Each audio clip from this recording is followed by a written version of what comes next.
doesn't really pertain to this draft, but I wanted to kind of get like your unbiased opinion of the Detroit Pistons draft over the last 3 years, just like your overall thoughts under Troy Weaver's.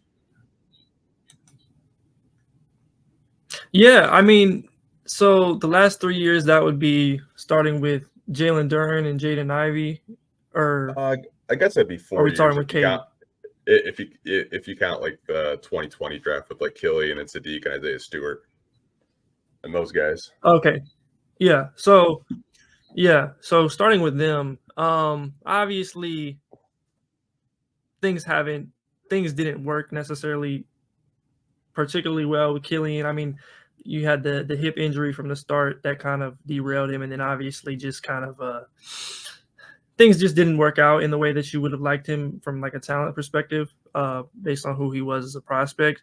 But I think, as much flack as they get, and obviously for a team that hasn't won more than 23 games since Blake Griffin was on the roster, it's kind of rightfully so. I do think that they've had decent process in the prospects they've taken. I was a big fan of both of the Jaden Ivey and Jalen Duren picks in that draft. I think the Asar pick was a good one at that point. It's just kind of the pieces all fitting together. It hasn't been the greatest, and then adding those complementary guys to kind of fill in the gaps in other spots haven't helped them either. And obviously you have Cade missing pretty much an entire season along the way as well. So I think that obviously you would have hoped that they would have gotten a Tyrese Halliburton instead of Killian Hayes. That changes the trajectory of your franchise completely, right?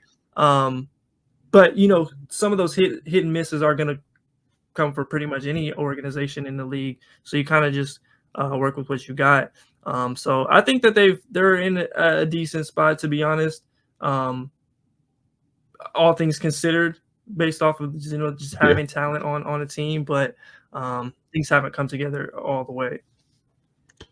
Would you say, like, from a fit perspective, because a lot of them are non-shooters, like you look at Jalen Duren, he doesn't really have like it's not like a stretch big.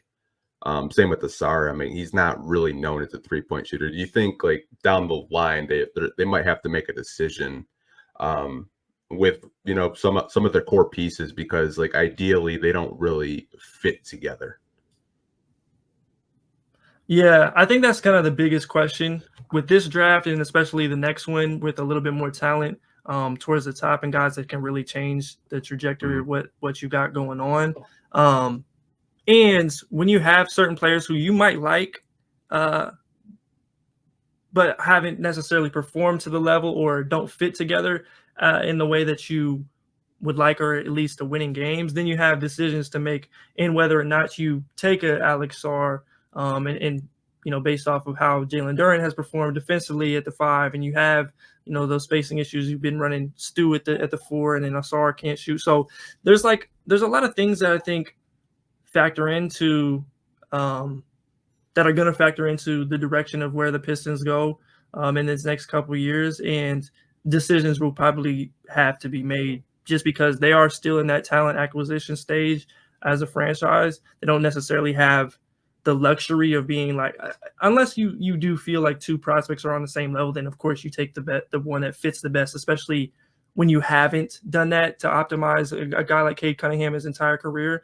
But in most other cases, you want to take the best player possible and then figure out what to do with everybody else that might already be on the roster. Yeah, I know a lot of people last year. I remember the conversations with like fit wise, like Brandon Miller. I think a lot of people were saying like that's the best fit for the Pistons, ideally, because you got someone that can space the floor for Cade Cunningham. And I don't know if you ever saw like some of the lineups that they were putting out this year. Like they had like Killian Hayes starting at the 2, and then like it reminded me of like 2013, like Andre Drummond, Greg Monroe, Josh Smith spacing, like atrocious spacing. Like, and I felt bad for Cade because it's like he can't go to the lane because it's clogged. No one on the team at the time could really set a pick. He couldn't shoot a 3. It was just horrendous spacing. But from your perspective, I get like taking the best player available, but in the Pistons case, it hasn't really panned out in the win total so far. That's the thing, is like, yeah, and in my mind, that's the first thing I go to is we want to be able to optimize Cade, right? We've been losing I'm just putting myself in the Pistons' shoes.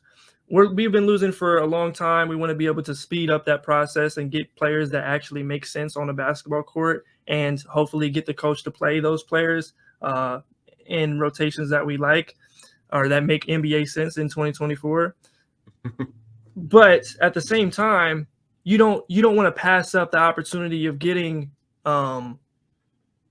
let's just say Sar or whoever else, when you pick the player who fits but is not as good.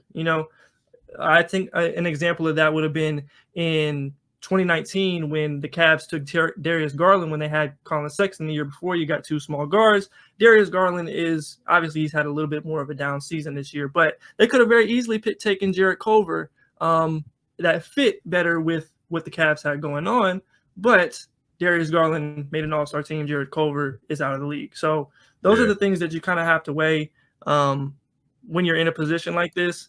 And then hopefully they do a better job of filling the gaps, getting people who can actually contribute, veterans, in the meantime.